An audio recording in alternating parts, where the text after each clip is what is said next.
Hi guys, and happy Wednesday. It is your favorite day of the week. You know why? Because you get to see me and the hot seat with Priscilla. I am your host, Priscilla Moy, and welcome to our show. We are live in real time here in the beautiful city of Las Vegas, Nevada, here in studio at Social Media Shows. Every single week, we have amazing guests lined up to introduce to you, all of our viewers, here in Las Vegas and all around the country and also all around the world.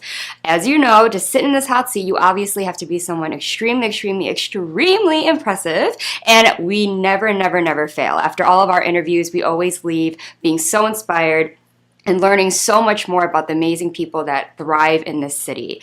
Today, we have some amazing guests, and I am super excited for this episode and also super nervous because these people are actually amazing in their craft and what they do, and you might actually recognize some of them. Absolutely amazing. It's going to be their first time here in studio, here at Social Media Shows, not just on another TV show that our network provides for you guys to watch, but also just the network in general. So I cannot wait to introduce them. A few announcements. If you guys have been following Social Media Shows, we have announced that we actually are going to be streaming all of our shows live every single day going on to the next week. So you guys can rewatch all of our episodes in real time at socialmediashows.com and also on the other platforms that we do stream. So you guys can never get tired of my face or me blabbing on and on because that's all that I do when I'm sitting here in the studio. So absolutely amazing. And another announcement, and hopefully I'm going to manifest this because I just came back from a 3-day weekend here in Las Vegas at Mandalay Bay Convention Center. There was a We Bridge Music Festival for K-pop music. If you guys remember from our last episode, we had Hugh sitting here talking about all the amazing things that he is doing, but then also that he was involved in the We Bridge Expo this past weekend. And I want to manifest to hopefully have some of those people who planned that whole event to get these amazing idols all the way from South Korea here in Las Vegas and bringing all of these amazing conventions here, sitting on the hot seat. So I want to just put that out there and kind of welcome them all here, because if you guys have anyone that you know that you also want to see on the hot seat and have me interview, I would absolutely love having them on here. So that's all I got for before the show. We got to get it rolling because there's so many different things that are going to be exciting. So make sure to grab your drinks, grab your food. Don't leave your seat sitting at home watching because you want to make sure you look at this seat, the hot seat, when we come back from the break. So I'll see you then. This show is brought to you by Modern Word Ministries.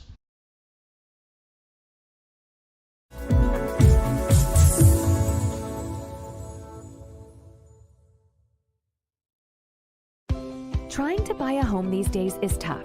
We know. We hear it every day. Home inventory is at an all-time low. It's a seller's market, and cash buyers have the advantage. Recently, cash buyers made up more than a quarter of all home purchases.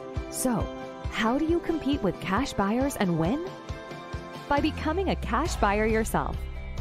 How do you do that? With New American Funding's Buyer Accepted program. Here's how it works.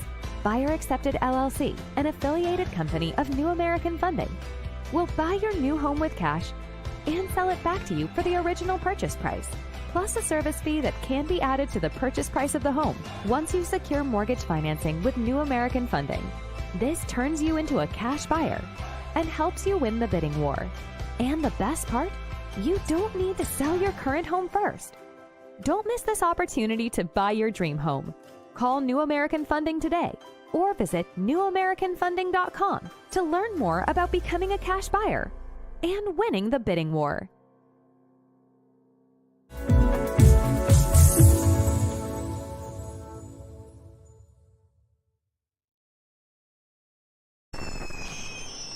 Traditional TV is going away. Hollywood is starting to fade. People are demanding real stories from real people. Our voices are now being heard in our own way. Podcasts, Facebook, Twitter, YouTube, and TikTok Live are becoming the norm. Internet TV has now reached the highest demand in human history. Social Media Shows is now the new media of the century.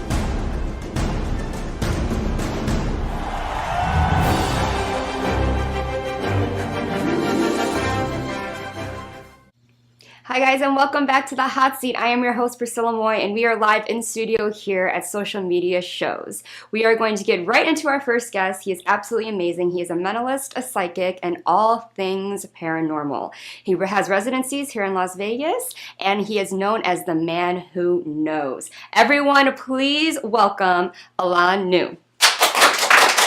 Hi, welcome. Yes, please take a seat. Thank you so much for coming to this show. How are you today? Oh, I'm feeling good. It's great, finally getting right? warm here in Las Vegas, so you know. You already read my mind because I was just about to say that. Right? It's yeah, amazing. So thank you so much for coming. You have so much I want to dive into because you are just so successful and so well known all around. I'm so impressed by you, and I'm so glad that you're willing to come on to the show. Of course. So, amazing. So you actually, in the start, you jumped around a lot. You moved around a lot. You've experienced living in different cities, correct? And then you kind of started realizing your talent kind of at an early age, right? Well, yeah. I mean, that came first, and then I moved around. Okay. And,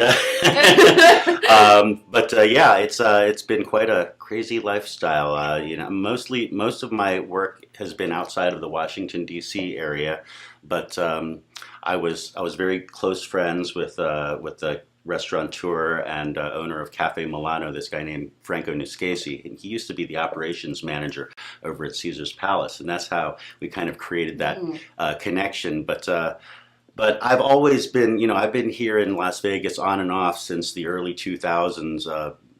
Performing originally at Caesar's Palace and at the Magical Empire. You're too young for that. And then after that, we moved over to some other events at the Clarion Casino, which is the old Debbie Reynolds Theater. Mm-hmm. I guess the Greek Isles is no longer, huh? It's so crazy how Vegas just keeps changing and every day. New casinos keep opening up and fun things are happening. I'm really excited, though, to be in downtown Las Vegas over at the Notoriety Live Theater right at Las Vegas Boulevard and Fremont Street, which is technically the busiest street block in Las Vegas. So downtown's crazy. Yeah, here in the entertainment city and doing that there is great just because you know, I've been doing club dates and things like that for years, and usually it's for corporate events and things like that. Nice to be able to be in a real theater with lights and blackouts and music and you know and just the whole technical angle of it has been lots of fun. Absolutely. So let's talk about all of your talents for a second. Dive into that. So what really was that moment when you were like, oh my God, I'm going to make a living out of this. This is what I'm meant to do. There's something obviously that occurred to you, either whether it be paranormal, you can obviously, you know, fix my wording, but, you know, things that where you realize what you can do and how you're different from everyone else. And this is something that you need to show the world.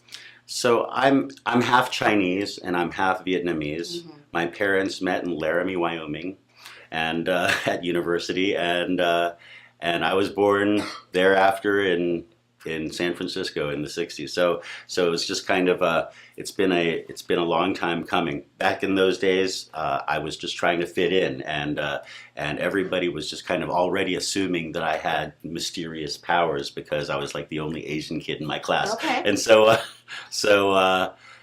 you know. At the time, it was just a way for me to embrace my own individuality. And my parents were both librarians, so it kind of came natural for them to say, hey, we're going to teach you how to read by bringing you books from the libraries that we work at. And my dad ended up being at the Library of Congress in Washington, D.C. So after that, he just said, what do you want to learn about? And I went, you know, I was 7 years old, so I went, magic would be a good one. And so there I started learning magic, and I started to broaden my horizons as I got older, just because, you know, you can learn magic at many different levels. So you can learn magic for kids, and then you can learn magic for, you know, adults, and then after that you graduate to magic for teenagers. So, as you're also going through those stages in life, you just experience it while it's happening, right? Amazing, though, because I feel like, you know, there's a lot of people, whether, you know, they're going into magic or in the spiritual realm, you know, you don't really hear much about them speaking on those things and more of like on their daily personal life. So, do you know how to shut that off, or do you always live it 24/7, not just when you're performing and you're meeting people? I think that it's important. I think that these days, especially, authenticity is just a really important thing for other people to. I mean, I think that people feel authenticity. People can actually, and in many ways, it's kind of like the psychic side of us that feels that. It's something that I think that from that standpoint, I deliver what I do in a very kind of sincere way. And so in many ways, I'm interested in magic beyond just the trickery and the I can do something that you can't do type of side of it. I'm really more interested in, just the roots. One of the things I talk about in my show is just the word abracadabra and what it means, because most people have heard of the word abracadabra, but very few people know that, it's actually ancient Hebrew Aramaic, and it means I create as I speak. And so just learning that one aspect of the word kind of brings in a whole new understanding of like how we might use that word in a genuinely magical way. Like, does it mean that all the words we speak are magic words? And maybe if we were better speakers, might we be better magicians? So I mean, it lays down the foundation of this idea that maybe as magicians we're manifestors, and maybe as manifestors we speak to create, Right. and that's what we do. So it's just an interesting way of being able to make people see that there's a deeper level towards magic Right. and mystery than there actually is. And I'm really excited to bring that to Vegas. I feel like my show does it in a very, very nice, genuine way that still brings the mystery to people, and at the same time, gives them something to be amazed and also inspired about. Because it's really different when I'm hearing you speak about, your look on how you want to introduce this to Las Vegas. Because there's a lot that people might assume that they might think of when they go see your show, or if you introduce yourself as this, that, and the third. But the fact that you're digging more into the deeper side of it, more than just kind of like the poof here. I know, poof the man gone. who knows. It Yeah, sounds exactly. so That's pompous, why. doesn't it? But it's amazing because what I want to bring up, and I love that you said this, was you create as you speak in the manifestation, because I feel like that kind of is now circling everywhere. The law of assumption, law of, the affirmations, Law of attraction. Law of attraction, all of these things where technically that is very, very true. People who believe in those things, obviously you believe it, then it happens. But you just kind of, if you affirm something, you can create it to happen for yourself. Vice versa. The other thing, if you say that, I'm not going to get this, you're not going to. And it's great that you said that, because it's relating to the audience kind of like what you mean by you're doing it in a different way, where you're kind of doing it in a more genuine, authentic way that everyone might be able to connect with. Correct? Definitely. And that's amazing. So you had all these different residencies, and you've obviously meet tons of people and their energies at all times. I do. Right? Does it become very overwhelming for you when you... I do. It's funny. I tend to. I'm pretty good at shedding the last part of what happened in the last show at the end, to the point where I'll forget completely aspects of my show that I've done, and my fiance, soon to be my wife, will call me up and say so. Where did they want to travel to, or what did they want to do? And I'm just like, oh my gosh, what was it? And damn it, I'll forget. What's so interesting though is that, I'm also good at remembering things that, in long term, just because it's part of my craft to be able to have a good memory and be able to utilize that. But I'm also very good at shutting it down when I need to, just in order to maintain bandwidth. Yeah, and to stay sane in your everyday life exactly. and reconnect to the next show. Because obviously I think you want to be present for those people as well, and then make sure you're focused. Was there any point in a certain show that really that's something that really hit you? Kind of a great memory where you're like, oh my God, this moment will always stick with me, is either a phenomena or someone that really left a big impression on you? It happens so often at nearly every show. I mean, it's really interesting how people will kind of make, like for instance, just last week I had a fellow who asked the question. I always have people ask me questions in the show, and it's a kind of semi-serious moment, but at the same time I tell them that part of the agenda is to not look at it so much as serious, but to just sort of playfully interact with this moment. But this fellow had asked me a really serious question. He had actually been he had been separated from his daughter for a long time, and he said, will I ever see, her name again? And that was the question that he ultimately asked me, and all I did was close my eyes and think to myself, just letting my own natural knowing come to me, and I opened my eyes and I said, yes, it will happen soon. And then, crazy enough, in the middle of my show, and while my show was in progress, she contacted him by text. Wow. And at the end of the show, they were so stunned by it. They were like tears in their eyes, and they came up to me and hugged me and everything. And those kinds of things, like that was just last week. But these types of connections that people make, sometimes I don't even connect them myself. Sometimes they're the ones who make the connections in the show, and suddenly, boom, this magical, near miraculous thing will take place that's so astonishing that, again, it's hard for me to remember every single one that takes place because they actually happen so frequently. And to me, that's why I designed my show, and it's how I designed the show, is in order to kind of leave it open for those possibilities, because you never really know just what will happen and how meaningful you can actually make that connection. Yeah. So you are known as the man who knows, which you've said, and everywhere that you go online and look him up. Please tell us where that came from. I'm always the man who knows eventually. So we don't market that though. He just knows. We just know on marketing wise. He just knows. Yeah. We try to make it relatively vague. I don't call myself the man who knows everything. I don't call myself the man who knows all. But the idea of knowing is something that's interesting, and that actually comes from. Originally, it came from a fellow by the name of Alexander Conlon, who was the great Alexander, who called himself the man who knows during the vaudeville time period in the 1920s. Actually, like even before the 1920s, up until like the 1920s. And my manager had, as soon as we made our arrangement for me to be his client, suddenly just trademarked that title and said, have you ever heard The Man Who Knows? And I said, yeah, of course, Alexander, the man who knows. And he goes, guess who the man who knows is now?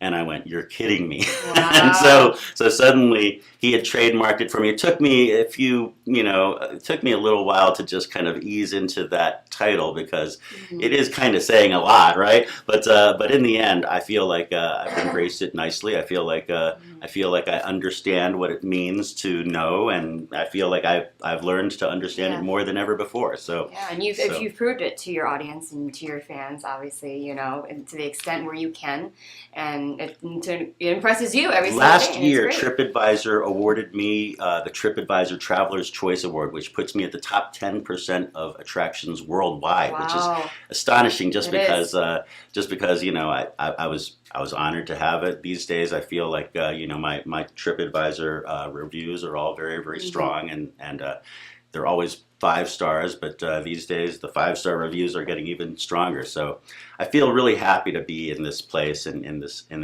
I show you something? Can I show you a little thing that I do? I happen to be prepared. I brought I was a spoon. hoping, I was manifesting this. I literally was like, I hope he brings a spoon. See? In a lot of your interviews, you do have this, and I That's really true. would love to see this. Here, go ahead, take a look. Make sure that's just an ordinary, stainless steel spoon to your satisfaction and expertise of the cutlery. Here, I'll roll up my sleeves. I don't want you to think that anything's hidden up my sleeves. Perfect. And tell you what, here, take the spoon actually, just to hold it up to your heart. Imagine, just take a deep breath. Imagine your energy being absorbed into the metal of the spoon. Very good. Now open your eyes. I'm going to have you take this pen. Now be careful. It's a Sharpie. Okay. Just write your name on the inside of the bowl of the spoon, okay? And then underneath your name, how about a big 2023 to commemorate, to timestamp this moment in the now roaring 20s. We're hoping. We're keeping our fingers crossed, as tourist season is a little late this year. So I'll tell you what, I don't know if the people can see in the in the camera, this that Priscilla has her name. If you want to forge her signature, you now know how. And Priscilla, you're right-handed, right? Yes, I am. Okay, I'm a mind reader. I'm also very observant. Okay, here, hold your right hand out flat. Place your left hand directly on top like this. Okay, close your eyes. I'm going to touch your hands very lightly. I want you to count how many times you feel me touch your hands, but don't count out loud. Just count in your mind, okay? Are you ready? Yes. Take a deep breath first, and then we'll begin. If you feel me touching your hands starting now, I'm going to have you count in your mind. Each time you feel me touch or tap your hands, you're counting in your mind. Each time you feel a touch, a tap, a shock, anything at all, you're counting. Now, are you counting at this point? Yes. Okay, keep counting. Each time you feel me touch your hands, you are counting in your mind, okay? And in fact, open your eyes. How many times did you feel me touch your hands? 4. So 4 times, top and bottom in different places? Different places, yes. 4 times. Yes. How many times, ask the audience later on how many times they saw me touch your hands, and the fact is I didn't at all. Interesting. Okay. Okay, I know, you don't believe me. Here, close your eyes again. I'm going to hold one hand on top, one hand below. When I count to 3, you're going to push your palms together. 1, 2, 3, pushing your hands together. You feel the spoon pushing down upwards against the top hand, like it's bending in the middle a little bit. Mm-hmm. Yes? Yes. A little bit more now. Yes? Yes. Weird, right? Mm-hmm. Because it's kind of getting taller, right? So open your eyes. That spoon has been between her hands. I didn't touch her at all, even though she felt me 4 times, right? 4 or 5 times. Bring your hands apart. Let's take a look at the spoon. And look, you can see that very, very slowly, the spoon is actually beginning to bend. You don't look all that surprised. That's okay. I know you want to physically actually see this take place. Here, I'll do it in my hand. Okay, watch. I'm going to put this in my hand. Watch. Wow.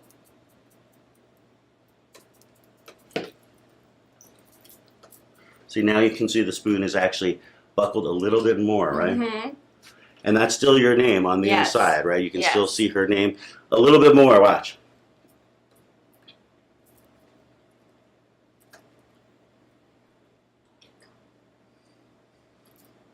No effort at all between my thumb or forefinger. The spoon continues to droop.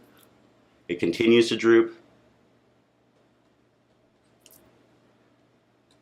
until it droops like a wilted flower.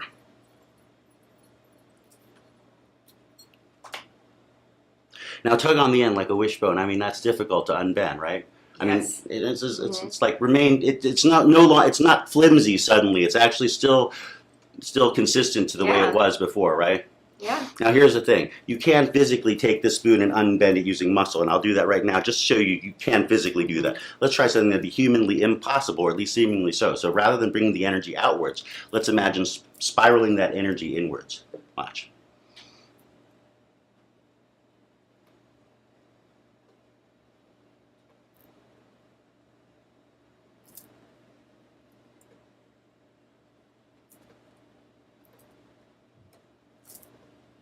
See, now the spoon is actually twisted, right? Mm-hmm. It's about twisted 90 degrees, right? Take it and don't break your nails, Right. but try to untwist the spoon. I mean, that's difficult to untwist, Oh, right? yeah. Yeah, no. I know. We have audience members, and don't you have other guests out there that we can bring in? Yeah. Is that okay? Yeah, To let's bring do in that, some of other course. guests. Because here's the thing. I mean, it's Yeah. difficult to bend, but let's try something that'd be humanly impossible, or at least seemingly so. Okay. Here, one second here. Let me just do this real fast. Okay, watch. So you can see slowly the spoon actually continues to bend until what we have here is what we might call an impossible object. An object that once people hears the story behind it, they say that's impossible. But given the fact that you actually got to write your name on the spoon before it went Yes. through its transformation does sort of help to raise the question of just what is impossible anyway. So with that, I'm going to give this to you as a special souvenir. Thank and you. that way it'll bring you good luck. In Perfect. fact, Thank you so much. Amazing. it has your energy in it. Absolutely, and some of yours as well. Now, in fact, true. In fact, can I do one more? Is that okay? Yes, that's your fine. guests? Is that I'm okay? going to actually ask you one more question so we can close out this interview so we can get them prepared if that's okay with you. Sure. Just because I don't want them to stand and all this stuff. But I do want to ask, because I always ask this to my audience before they always leave. To my guests, actually. Sorry. I'm so intrigued by the spoon. But the one more question I wanted to get to before you go was, is there a motto that you live by? I love asking my guests these questions. It kind of sums up them as a person and as an artist. It's not whether you win or fail. It's that when you fail magnificently. Wise words from the man who knows.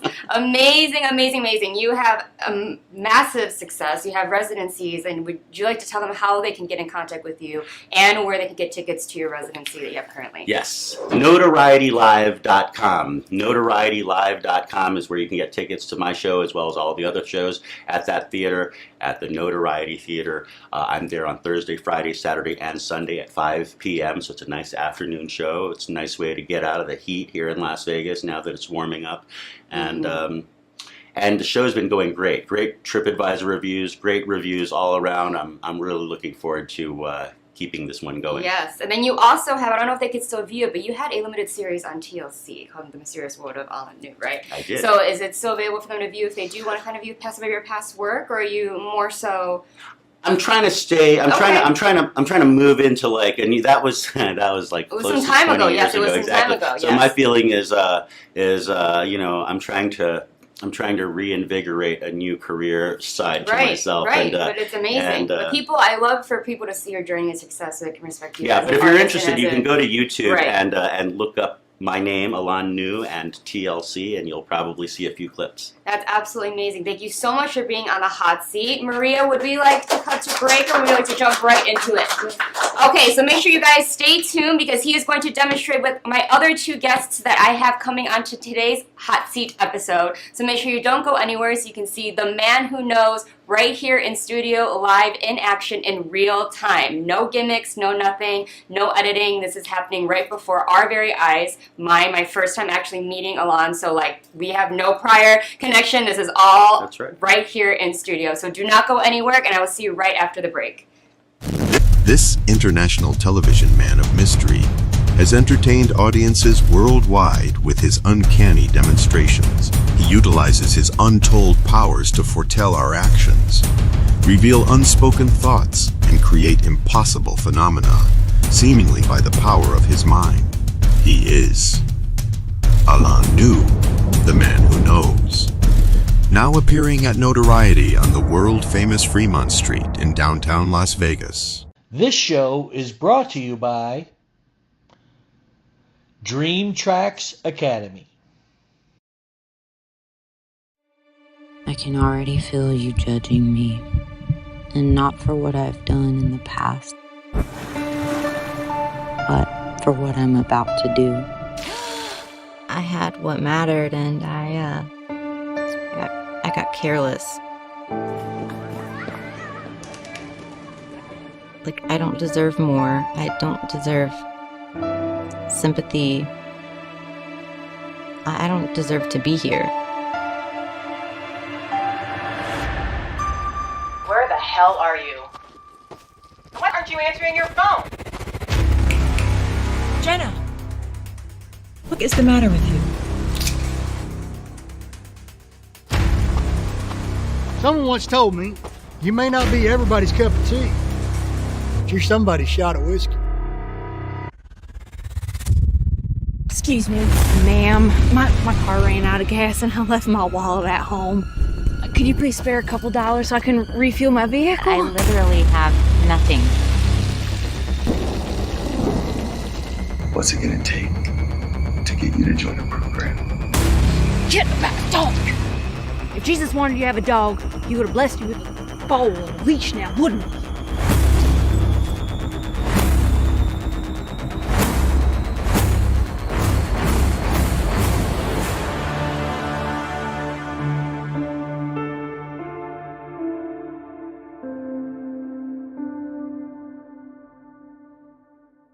Social Media Shows is a production company based here in Las Vegas, Nevada. We offer these services.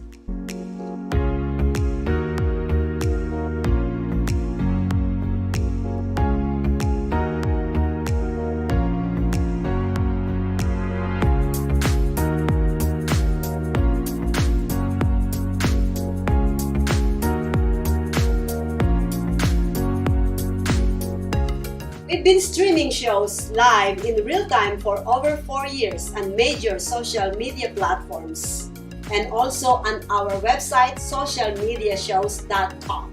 And we are now on Roku TV. We welcome you to have your own show on our TV network.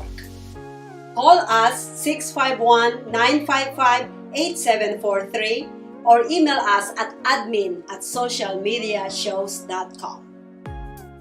Okay, so we are back from the break. Now, Alain is going to demonstrate more with me and also my other two guests that you will see on the show in a little bit. So, Alain, take your stage, please. All right, so we have Natsumi and we have Charlie here. Thank you very much for being a part of this. Thank you so much, Natsumi. I know that here in Las Vegas, you've seen a lot with regards to cards and the nature of cards and gambling and stuff. We're going to try to create a synchronicity over here using the cards. Now, I'll tell you a few things about cards that you might not know. A deck of cards is a lot like a calendar when you think about it. There's 4 suits to a deck of cards, like 4 seasons to a year. There's 52 cards in a deck, just like there's 52 weeks in a year. And if you were to take all the cards and add them, so if aces equal 1, plus 2, plus 3, going through the numbers, jacks equal 11, queens 12, kings 13, multiplied by the 4 suits, you end up with 364. Did you take that down? Okay, just 1 day shy of 365 days in a year. That's why there's 2 jokers. One to represent the 365th day, second one to represent the extra day in February when leap year comes around. So very interesting instrument, right? Now here's where it gets interesting, okay? I'm going to have you, Charlie, choose diamonds, clubs, hearts, or spades. What would you call out? Let's go spades. Spades. This is a symbol of hard work. This is a symbol of strength, right? Now, Natsumi, you get to choose one of the values for spades. So ace of spades, 2 of spades, any of the numbers, any of the letters. And I'm going to put the cards away right now before you say it out loud. All right. 7 spades. 7 of spades. Now, there's no way that I could have influenced the 7 of spades. Now, but we're talking 7, right? This is a powerful number. Here's where you come in. Priscilla, have you ever had a psychic experience? Yes. Yeah, just a second ago, right? Yes. I'll tell you what. Go ahead and call out a number. We'll say we won't go as high as 52 because we want this to be entertaining. But how about just a 2-digit number between 10 and 20? What 2-digit number would you call out? 12. 12. Now, there's no way that I could have influenced that. Or you don't want to change your mind, do you? Sticking with 12, okay? You've heard of women's intuition. Right? Oh, yeah. Okay. So we're going to do this. We're doing this with the ladies. So she chose 12. You're going to choose a single-digit number between 1 and 10. What number would you choose? 8. 8. So 8 plus 12 is an even 20, right?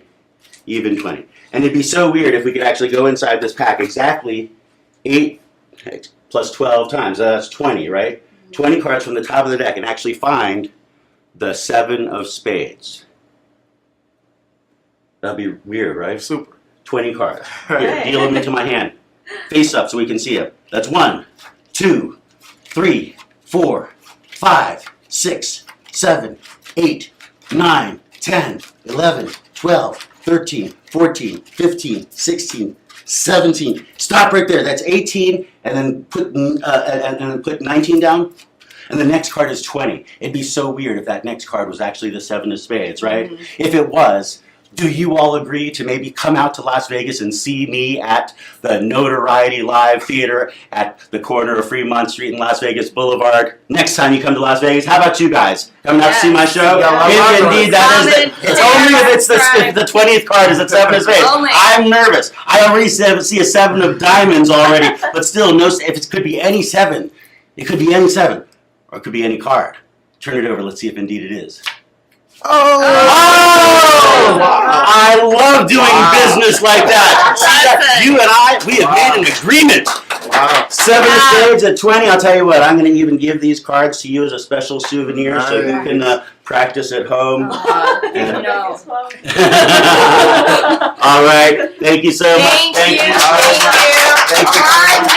Residency down at the Notoriety on Fremont. So make sure to go rewind, find out all the information to go see him live. He's here for you. He's here to connect. Very genuine, very authentic. And please, please, please support him. We want to see all those comments and all those likes on this video here. Please follow him on social media and go see him whenever you're in Las Vegas. Locals, you have no excuse. So make sure to come out and see him. Alain Nu, everyone. One more round of applause. When we come back, we're going to see one of these 2 guests. Which one will it be? So make sure you do not go anywhere. See you soon.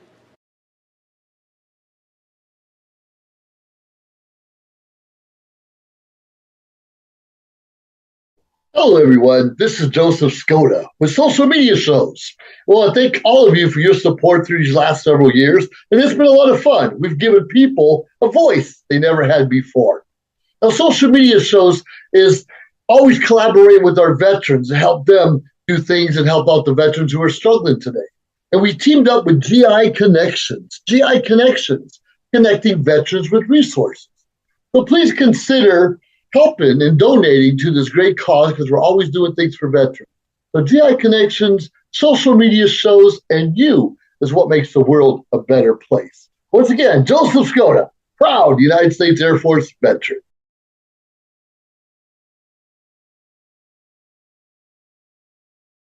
We've reached the age of live streaming on social media shows. You may ask, we're already ahead of the curve, so why do you need to advertise with us? Well, only 8% of the businesses in the US are using digital advertising to grow their business. That's 2 percentage points short of reaching critical mass, which will lead to faster results. We have 20 plus shows with a reach of over 80,000. We'll give you commercial ads, website link, and connections to nonprofit organizations. So get your brand ready for digital monetization, for we are looking for sponsors, which will bring more traffic to your business and ultimately mean more sales. So let's bring the world to you. Inquire now. Hi guys, and welcome back to the Hot Seat. I am your host Priscilla Moy, and wasn't Alain absolutely amazing? Make sure that you guys go and see him at the Notoriety here in Las Vegas while you have a chance. He's doing absolutely amazing, and clearly he did all of this before our very eyes, and I did not know this was happening. Just so you guys know, this was not planned. You guys know that we stream live in studio in real time. So there's absolutely no way that this could have been edited or messed with or pre-planned, none of that. So anyway, we are going to move on to our next guest. Now, she was a national team member in Japan for synchronized swimming, and she's been involved in a lot of the Cirque du Soleil shows here in Las Vegas. She's a synchronized swimmer, an acrobat, a contortionist. She's absolutely amazing. Everyone, please welcome Natsumi. Thank you for having me. You're so beautiful. Please take a seat. Thank you so much for coming. Of course, thank you for having me. Oh my goodness. So you are from Japan? Yes, I am from Japan, Tokyo. So I moved here 2016. When I came here, I couldn't speak any English, like zero. Okay. Like, I could say yes or no, but I couldn't understand anything. But yeah, so I learned by myself English. So my English is not perfect, so don't judge me. It does sound great to me. You haven't been here long, and you know, have not shown any sign that you don't know what's going on, or that you can't speak, or that you're nervous. So I love that. Thank you. Absolutely amazing. So you've been an athlete your entire life. Yes. So I started synchronized swimming when I was 12, which is like it's too late to start synchronized swimming. So, but I became national team member when I was 15, and then my last competition was World Cup, FINA World Cup, and Asian Olympics, and then I received the silver medals.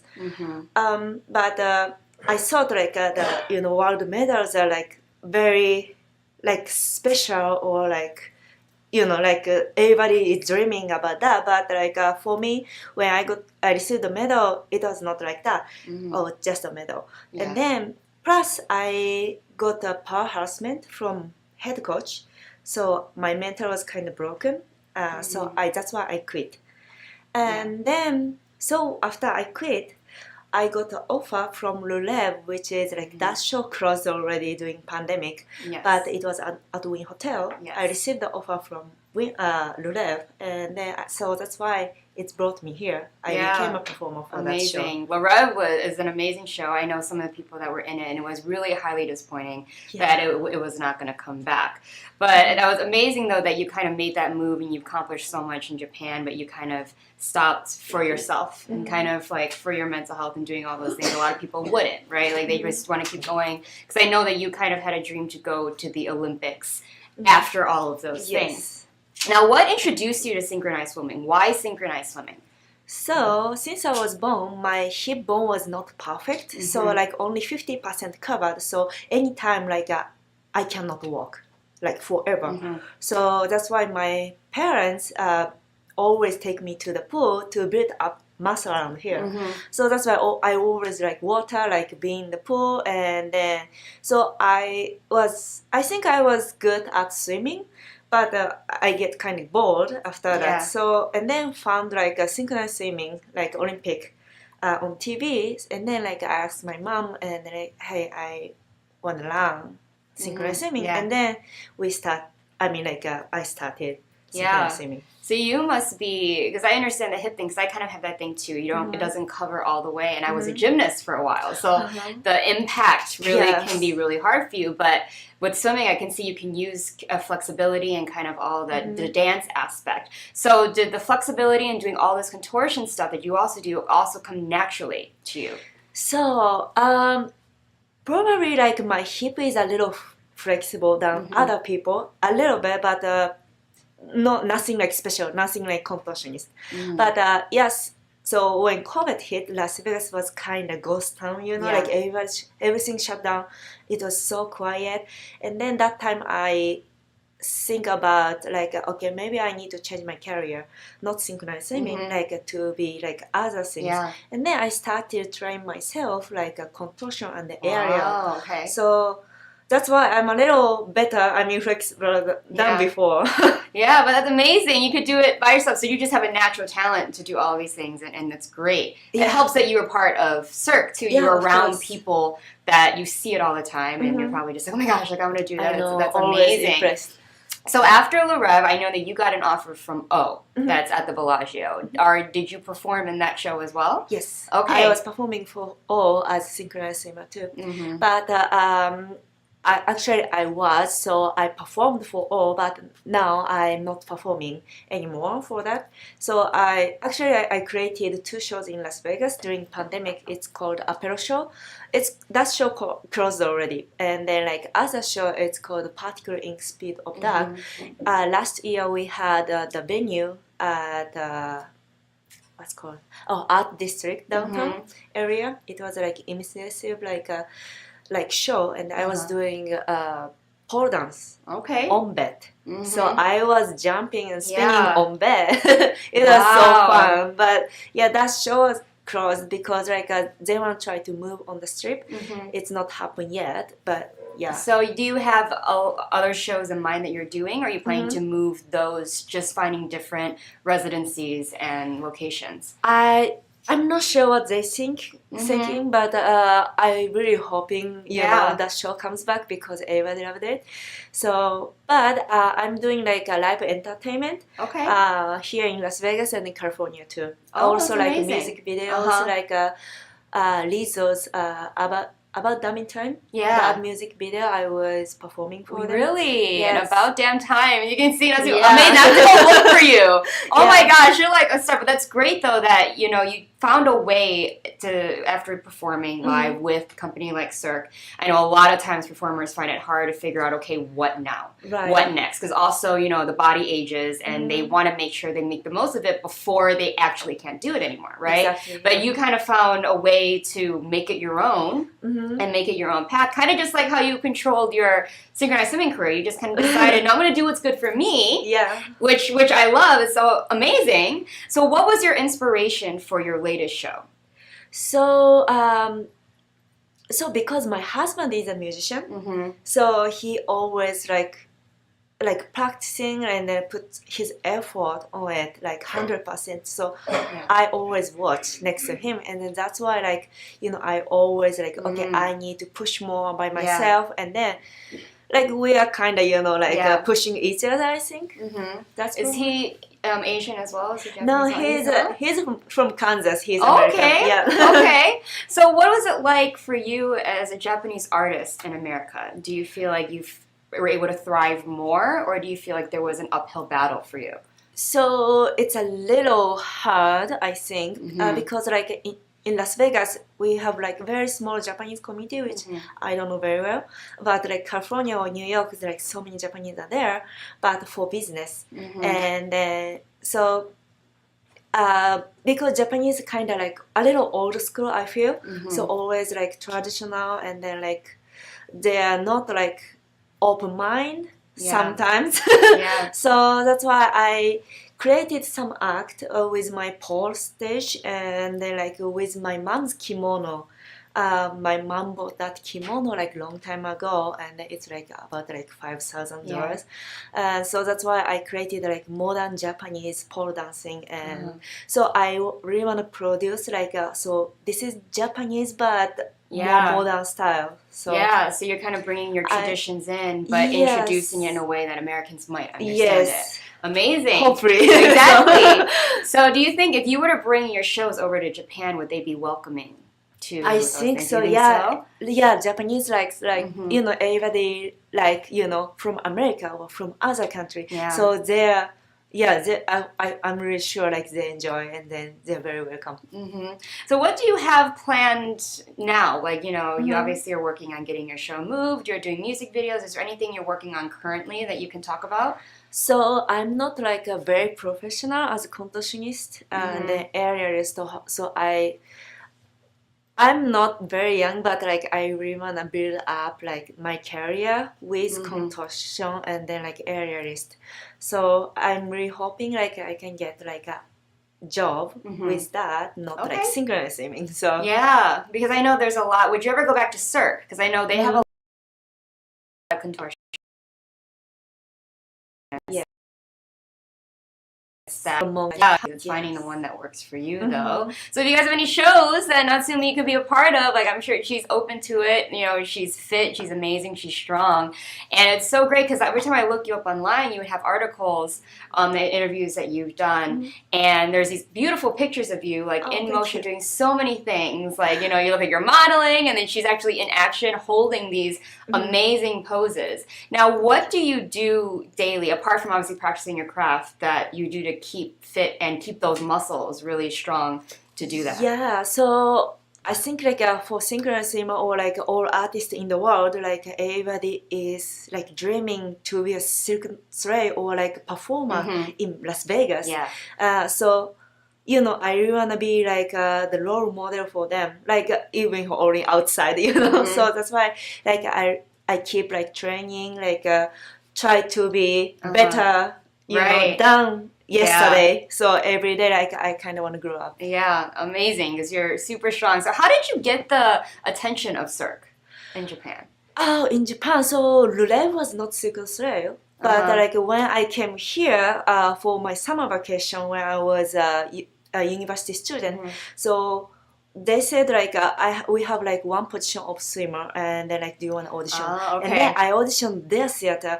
Right after the audition, the CEO gave me the contract right there. So that's why I supposed to go to some Japanese company, but like I quick changed my mind, and then like yes, I go. Absolutely. So. Yeah, because I hear a lot of those performers like they were approached by the company to come perform in Las Vegas. You know, people from China, all over the world. So I always wondered how they happened to find you guys. Like that's you guys probably just like are either very well known in your country or in your sport, and just absolutely amazing. So I'm always so impressed. And then you meet these people, and they're so humble. They're amazingly genuine, and their personality is great. But when you see them on stage perform, like in their character and doing these amazing things, it's like mind-blowing.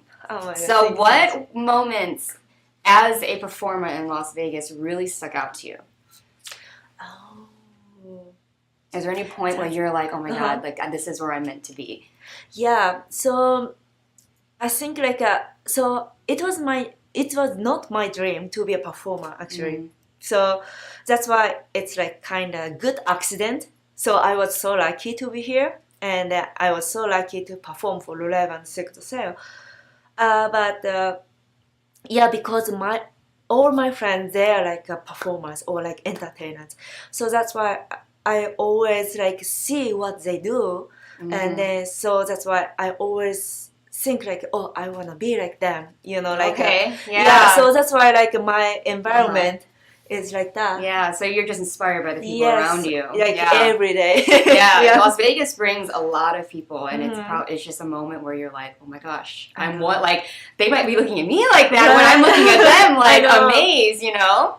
So, one final question. Is there a philosophy that you live by? Philosophy? Yes. Sorry, can you explain for me? Or like a motto, something that you, every day, like that's how you live your life. Kind of like either a saying, a term, an idea. Yes. So so now because of my age, so I can't try something, like other like career or like performance. So I really wanna do until, like my body said no. Yeah. So I don't know when, but like now I'm teaching like pole dance area to kids and adults. Yeah. So for the future, maybe I need to switch my career to teaching. But right now, I want to focus on my performance. So you live in the moment. Yes. That's you. Yeah. She lives in the moment. She's doing what she can and, and her way, which I love. And you just finding new things every day that you're inspired by. So you do teach and you have it's called artistic swimming. You have a page on Instagram where you do teach and you have volunteers come, right? Yeah, so I teach synchronized swimming too, but like, this is like, so I have like Instagram for synchronized swimmers, but like that is for everyone or for like coaches and the parents. So, maybe it helps and then like so many questions I get from the world, and then so I wanna just support them or like help them. So but like I'm teaching Las Vegas in Las Vegas, that is like flexibility area or pole dance, like a little acrobat like for kids and adults. So that is just for fun, like not like very serious. So but for synchronized swimming, I just want to support everyone. So you like to give back and just be there for them. Yes. They're probably a big fan of yours. So where do you teach, in case the viewers might want to Yes, so learn? I'm teaching at Pole Fitness Studio. This is like I think like Flamingo and Avril. It's like a very old pole fitness studio, but like we have like aerial leader, aerial pole, of course pole dance, and then ballet dance, and then like just dance, and then like floor walk, which is like not climbing on the pole, just like floor dancing, like something like that, and the flexibility. So I'm teaching every Saturday, aerial and then flexibility, and then Tuesday I teach pole dance. Sometimes I'm subbing like other people too. So wow, I mean, so she does it all, basically. Whatever you find your niche, what you're comfortable with, you can just kind of go there and just see what you're kind of comfortable with. And she's obviously very open to whatever level that you're at. If you're flexible, if you're not flexible, if you've never done it before, I'm pretty sure Natsumi would be very open to have you come and she'd make you feel very welcome. So that would be absolutely amazing. Thank you so much for coming. It's been an amazing interview. You're so beautiful. She's so open. She will have a video that's going to play after this interview, kind of her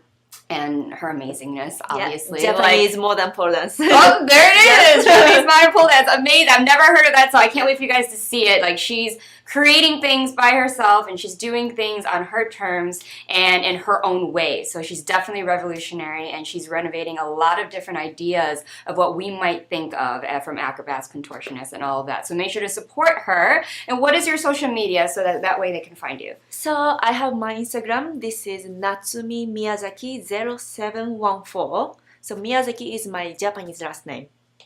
Amazing. So everyone go support her. Natsumi, everyone. Please continue to watch this part of the interview so you can see her amazing Japanese modern pole dancing. Stay tuned after the break because we've got one more guest. And yeah, amazing interview. Fantastic. Thank you so much.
This show is brought to you by Deborah Richards.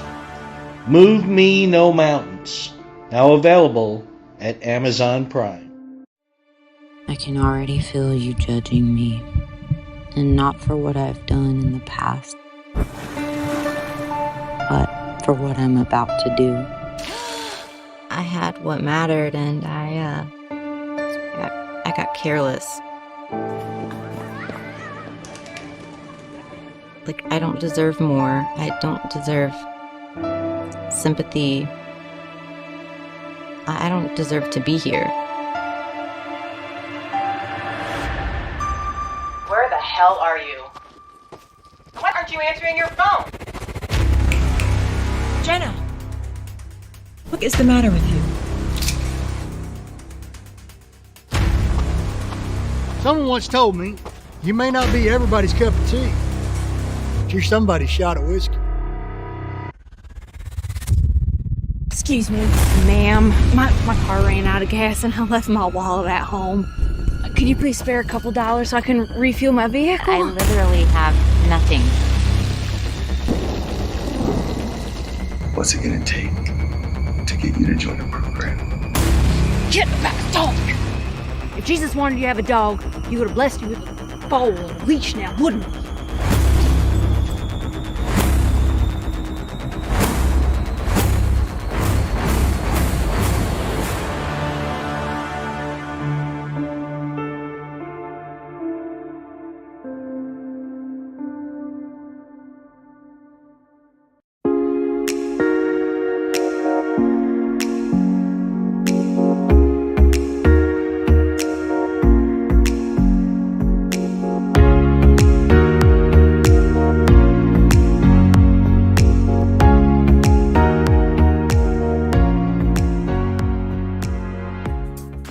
Hi guys, and welcome back to the Hot Seat. I am your host, Priscilla Moy. I literally was watching with you guys that amazing video that Natsumi sent us of her Japanese modern pole. I'm just like mind blown. Today, this is like the theme of today's show. You know, I always say this, like there's a theme and these people are just coming here surprising me. I can only research so much, but when they come here and I feel their energy and I see their talent, it's just inspiring to me to meet all of these guests. So we amazingly and thankfully have one more guest that we're going to get to, so we're switching gears again to another side of Las Vegas, which is fantastic, and I'm so glad I'm going to have this on because I've always wanted someone like him on this show, and I'm so glad that he said yes. So he is a comedian, he is a producer, and you may or may not have seen him on Amazon's show Laugh After Dark, in which he hosts. So everyone, please welcome Charlie Wilson. What's up? Hey! Thank you so much, of course. Taking your seat in the hot seat. How you feeling? You feeling good? Oh, well. She wasn't lying. Yeah, I was not lying. It's great because you just got to see two amazing guests. Yes, a tough act to follow. I can't bet. Now you're like, dang it, I should have just gone through this. No. Give me a plastic straw. Give me a plastic straw. Amazing.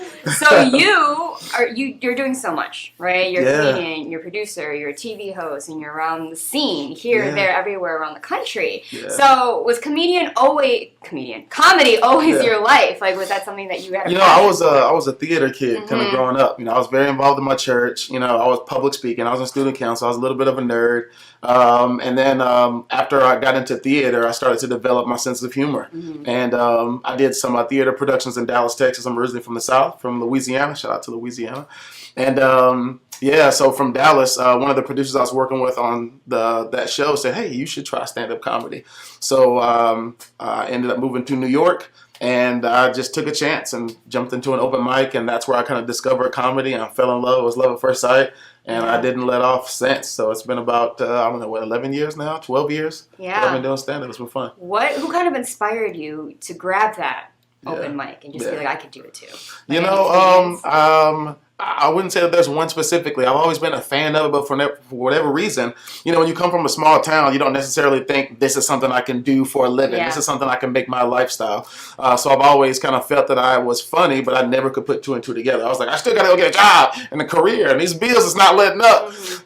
But I was inspired by, watching Marlon Wayans, Will Smith. I'm a big, Martin Lawrence fan, all these sitcoms that we grew up watching and invited them into our homes. But when I got to New York and started doing stand-up, stand-up, I was like, you know what? It's getting out of that small town mentality where you open up and you see people that are not maybe on Kevin Hart's level, but there's still a lot of people doing comedy, and some of them able to still make really good livings. So it's kind of opened up my mind quite a bit. And you feel very comfortable. I feel like you really just feel like that was kind of that moment. You're like, yes, I can do it. Because you don't feel, I don't get a sense that you're like, oh no, I'm insecure. I don't think I'm funny. Yeah. So obviously, do you write your own material? I do. And it's funny you say that. Comedians, we're our biggest critics, and I'm comfortable speaking and talking in front of people, but we still are our own biggest critics because it's a very competitive industry. There are a lot of layers to it. So you got Kevin Hart, and you got somebody that's doing open mics that no one knows. Yeah. And there's a lot of in between. I'm still very much in between. I don't get stopped at Starbucks like, hey, that's Charlie Wilson. No, I still know who I am yet. So there's still so much work to be done. But that's amazing. So what kind of topics do you really talk about in your comedy? I think just life experiences, I think that's what my material is usually brought from. I talk a lot about my new experience to Vegas. I've only been here for 2 years now. My upbringing, relationships, very much relationships. That's something that everybody can kind of agree with. They relate to. Exactly, they get it. They're like, we're here. A lot of relationship stuff for sure. Yeah, that's amazing. So I know that comedians always have this area of should I push the limits or should I not? How do you feel about that? Are you someone that will just push controversy, or do you normally stay in the safe zone? I don't think the safe zone is a good spot to be a comedian. Maybe if you're a corporate comic, you got to play the safe zone because that's your, that's kind of the lane that you chose to be in. But I feel like I'm a fit for what you're looking for, or I'm not a fit. Right. And I think in anything that you do, you find your crowd, you cultivate your audience, and so just do, and opportunities will find you. So I just kind of live by that, and hopefully it's going in the right direction. I trust that it's going in the right direction. Mm-hmm. So you obviously are surrounded by a lot of comedy because you amazingly host Laugh After Dark, which is a huge thing. Like I'm a big stand-up comic fan, so I'm just like, oh my god, So what was that like? What was the process for that? Did they hit you up and you just were like, oh my god, my hard work's paying off? Like, or is that something you were like, I want to do it, I'm going to manifest it? So it was crazy. So doing stand-up in New York, after about 6 months of doing stand-up, I started producing my own shows. I was like, I'm not going to wait for someone to say, hey, let's book you on a show. I said, you know what? I'm going to go to this restaurant, this bar, this club, and I'm going to produce shows. So I just stayed on that journey for about 5 or 6 years in New York. I got an opportunity to work with the Wendy Williams show while I was there. So that was my first on-camera experience. I mean, seen on TV. I did some writing work for them briefly, but, still selling cars, still having my day job. And that led to me moving to LA. My mom was originally from the West Coast. So I just, continued to stay on the grind in LA, producing my own shows and doing performances wherever I could get booked. But I was told to submit for Laugh After Dark. They were a new TV show.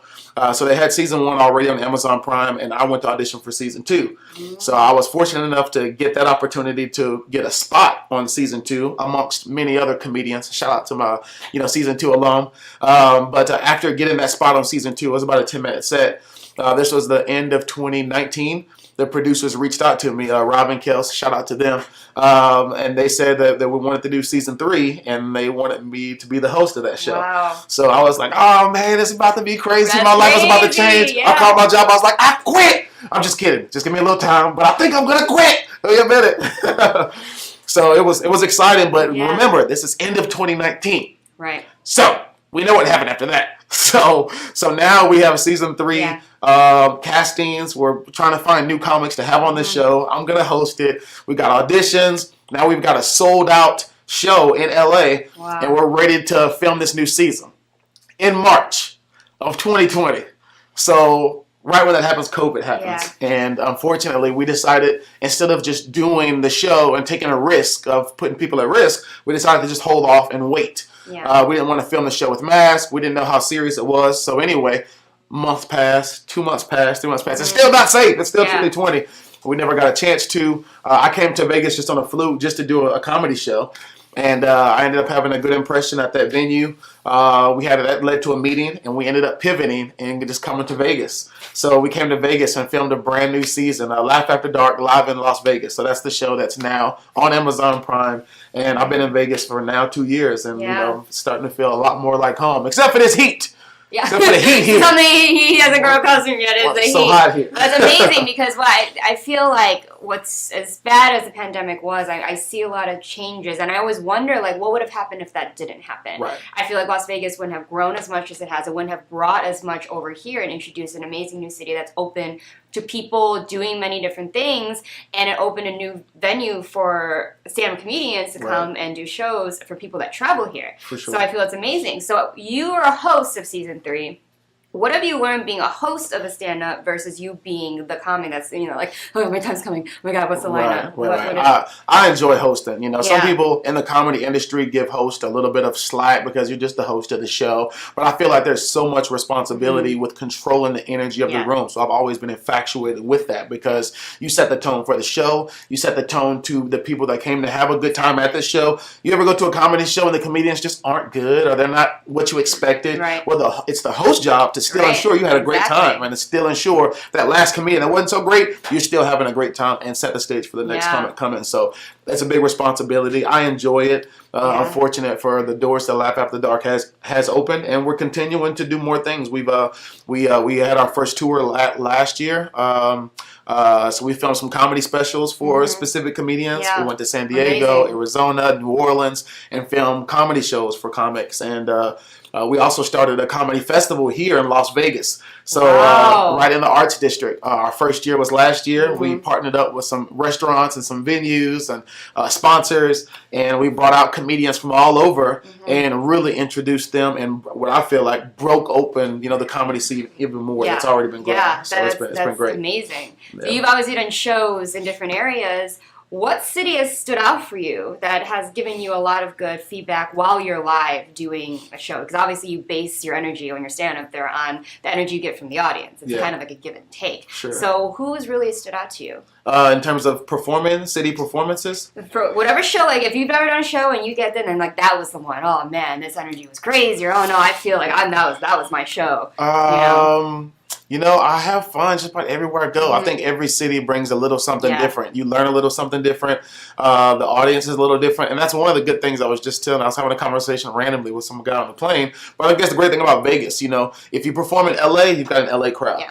If you perform in New York, it's diverse, but it's still New Yorkers primarily. Vegas is a big melting pot. So you're talking to people from the Midwest, from down south. You got people from all over the world, Europeans that are here visiting Vegas. So it's really a chance to see how well your material transcends with the world. Yeah. So I think Vegas is probably one of my favorite places to do comedy just because, it's a mixed crowd and it challenges you in a lot of different ways. Exactly. So do you sometimes feel like when you go to a different city and you keep kind of the same show, the same material, you hope that it translates to them? For sure. There's different part of countries where that might not be relatable or that might hit a few buttons.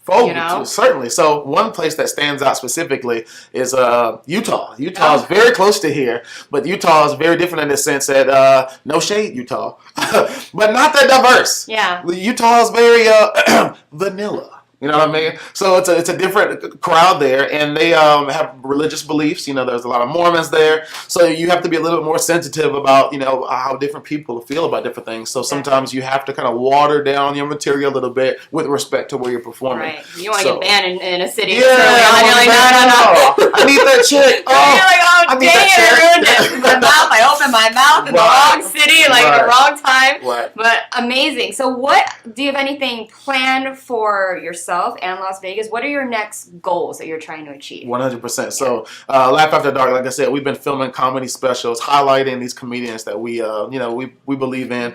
So my comedy special is still set to be shot. I'm still trying to figure out where exactly in Vegas and how I want to shoot that, and really let you're my going to shoot it here though, right? I plan to shoot it in Vegas. Okay. I consider going to LA, but I feel like Vegas has just been such a cool transition. I'm building a fan base here, and I just love what it's bringing. So yeah, I'm still excited to shoot my comedy special. We have a comedy festival that's coming back this fall. It's the first week of October, so stay tuned for Laugh After Dark Comedy Fest. Again, you'll see comedians from all over. You'll get introduced to Vegas food, Vegas nightlife. We got sponsorship, so if you like to have a good time, do a little bit of that. We got all those sponsors and stuff too, so it's gonna be a blast. So stay tuned for Laugh After Dark Comedy Fest. In addition to our Sunday residency.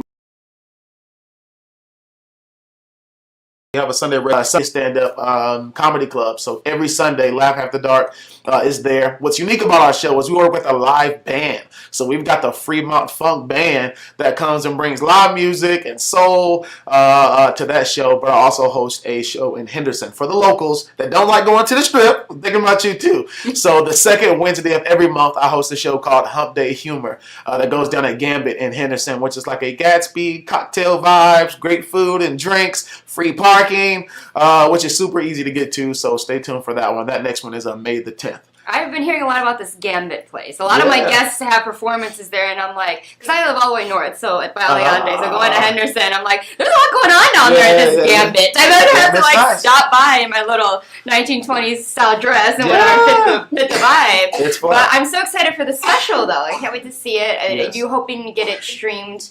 And things like that. Correct. Yeah. So our show now is on Tubi. So if you have Tubi or Amazon Prime, you can catch Laugh After Dark season 1, 2, and Laugh After Dark live in Las Vegas.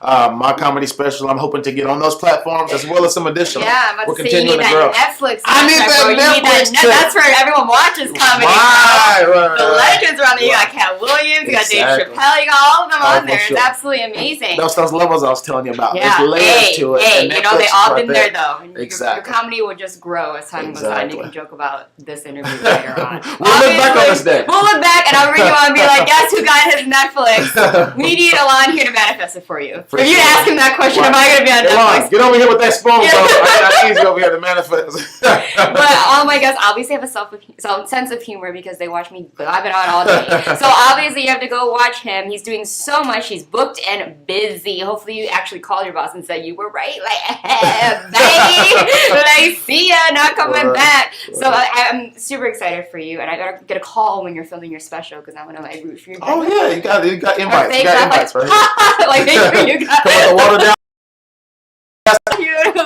I'll be the one holding the side laugh. Right. But amazing. Thank you so much for coming. Tell them where they could find you, your socials, all the ticket information. 100%. So online, you can find me on Instagram, Twitter, Facebook. It's Charlie Wilson TV. Again, Charlie Wilson TV as in television. For more information, charliewilsontv.com. My website, which is still a little under construction. I'm going through so many changes. So is my website. For more details about live shows here in Vegas, go to laughafterdark.com. I also host a podcast called Do Tell with Laugh After Dark, sitting down with some of your favorite comics. And then that local show, again, that one's coming up May the 10th, is aegrouplv.com. That one's going to be the next show. It's going to be May the 10th. Got some great comics on that show. So, stay tuned. I look forward to seeing you guys at the shows here in Vegas. Amazing. And one more question, because I always ask this for all of my guests. For sure. Is there a philosophy that you live by? 100%. 3 words. Embrace your process. Ooh. You got to embrace your process. I feel love like it's so easy to get caught up in what you see everybody else doing, especially in the world of social media. I don't have this. I don't have that. Stop comparing. Stop even looking around you. Focus on what you have right in front of you. I believe that you already have all the tools, all the skills, all the resources that you need. So just embrace your process and trust your process and just enjoy the ride. Yeah, stay in your lane. You know, because you got to focus on what makes you happy, what your journey is. Because what someone's journey might be that you wish you had might not even make you feel happy. It might not even be your style. It might not even be your thing, what your vision for yourself and your career is. So I love that, and I love asking that question because whatever people say literally sums up their whole personality and their purpose as to why they do what they do. So I congratulate you on all of your success. You're doing absolutely amazing. This is just the beginning. Even though Vegas, I think, has opened up so much for so many people, including myself. So I relate with you on that it's just amazing. And you want to make sure that a lot of the things that are happening, you want it to be here because this will always have a meaning for you. Las Vegas, whether you stay here or you move, will have a part of you inside where you're just like, that was the place to kind of really open those doors for me. 100%. So welcome to the hot seat. Welcome to social media shows. We'd love to have you back. Love to have some of your comics here. It would be absolutely amazing. So please keep in touch. Everyone, literally reach out to him, check up on what he's doing, support him, be there for him, tell people about him. He's absolutely amazing, great energy, great personality, great charisma. So everyone, Charlie Wilson, TV as in television, everyone. TV as in television. So make sure to stay tuned. Thank you guys so much for watching this interview and this episode, but we always have our goodbyes at the end, so don't go anywhere. Hi guys, and welcome back to the Hot Seat. I am your amazing and most favorite host ever, Priscilla Moy, and we are here live in studio here at Social Media Shows. You guys obviously just watched this episode. I am pooped. Like, so much has happened that was unexpected. Discretion is that I don't actually know a lot of these people prior to the show. So even more so telling you guys that this is not planned. The interview is not really planned. I do research on these guests, but a lot of them I have not met. I don't know their energy. I don't know their vibe. I don't even know if they're willing to be here. So everything to me is also as much a surprise as it is to you. But I love that people are willing to be on this show. The Hot Seat is moving up. I told you, remember when we switched from Undiscovered to the Hot Seat, and I said, we're going to raise the stakes. And whoever gets to sit on this little hot flaming seat right here, charbroiled and all that, has to be here. And I'm so happy that it's actually manifesting right before our eyes. You guys are seeing, because these people are doing things. They're out here, they're working, they've worked, they've built up this whole legacy for them to be here in Las Vegas the same time that we are. So we can meet and we can just connect. It's all about that here in Las Vegas. Networking, connecting, knowing people, meeting people, and being open to everyone and their energy. So it's absolutely amazing. My guests inspire me every single week, and I never really know how the episode's gonna go. I can always, in my mind, hope that, like, I don't sit there and be like, I don't know what to say. Like, with Alain, like, I was just so blown away. I don't know. I'm still, like, have to process. I need to watch this back and be like, oh God, I'm so embarrassing. Like, my face probably was like, but anyways, hopefully not. So switching back, that announcement I made in the beginning, you can now stream and watch our episodes every single day before we go live the next week. So you can see all of our other episodes of The Hot Seat. So if you want to just watch me on repeat every single day because you love me, love me, you can watch it every day. For the next episode is just like, you're dying over there. I just feel it through the camera. You're just sitting there being like, oh, I want a new one. What is she going to wear next week? Who's going to be on? I know. You don't have to lie to me. You don't have to try to hide it. I know that you guys just love hearing my voice going like this. So because of that, you can just watch me every single day. It's just going to be streaming. It's just going to be there. And if you really aren't sick of me, you guys do know I host another show called it's called Strip Tea. So you can hear me even more unhinged, sitting there with a little brewski in my hand, blabbing on and on and on. So, because you guys love me so much, please go and support that. Please support everything that the amazing producer Maria is just doing to push this show. Sorry, we were distracted. It's fine. But anyway, yes, so seriousness, thank you guys so much, though, for supporting and doing all that you guys are already doing for us and actually viewing and caring about the show, and actually to all of the guests that are willing to actually come on. So I applaud you. I thank you. We see you guys. We notice your support.